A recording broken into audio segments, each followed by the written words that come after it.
Welcome back to the shop. So, looky, I got here my, my little dust collector that runs my edge sander. So I just had it dedicated to do just this basic thing, like suck a little bit of dust from an edge sander. Anyways, working on the thing, and I'm going, that doesn't smell right. And I'm like looking around, and I look over at the motor of the dust collector, and there's this little mushroom cloud that's just like emanating off of this thing. So I shut the thing down, and I go and touch it. It's like, holy cow! You could fry an egg on the thing, or at least make toast. And I'm going like, what on earth happened to this? And so I'm looking at this, but I'm getting a sense, like looking at it and seeing the amount of smoke that, like, I actually had to turn the fan on and open the door just to get a cross breeze to come in here. And so I'm thinking to myself, like what happened? And I'm going, okay, obviously the motor, there's a problem with it. So what do I do with it?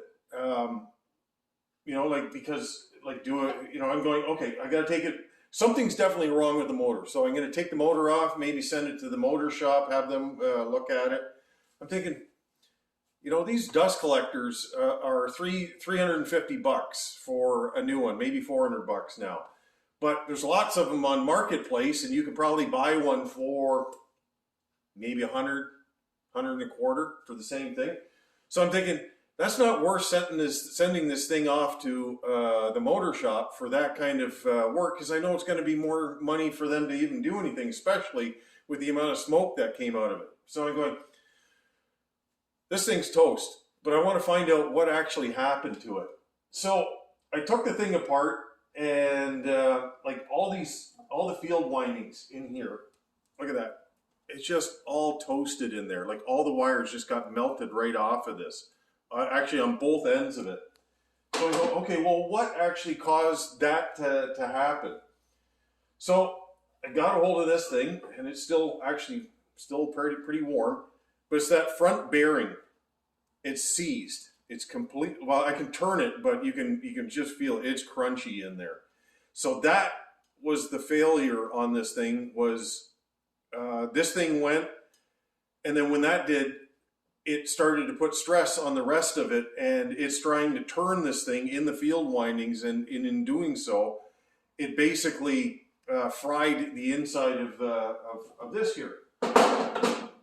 So if this thing was left unattended, that probably would have caught fire. It was getting that hot, and with that amount of smoke in there, it was ready to go. That being said, there should have been something that should have shut this thing down, I would think, or maybe until the point where it finally shorted out or whatever. But at that point, this thing could have caught fire. So, a lesson to me in my shop here, never leave any of my machinery on unattended. So let's say I've got to go out to the truck, I've got to go pick something up, and like even a fan or anything, I'm not going to leave it on anymore, because if this could happen when I'm not here and catch fire in my shop, it could end things really quickly. So at the end of the day, I bought this thing. It wasn't very expensive. There's better options out there, and I actually purchased a dust collector a couple years ago, and it was made in England. And I didn't pay a lot for it at the time, because I bought it off of Marketplace. But that motor on there is 10 times better than what's on this thing. So lesson learned, I'm not buying cheap overseas equipment like something like this, even if it looks nice and shiny and new.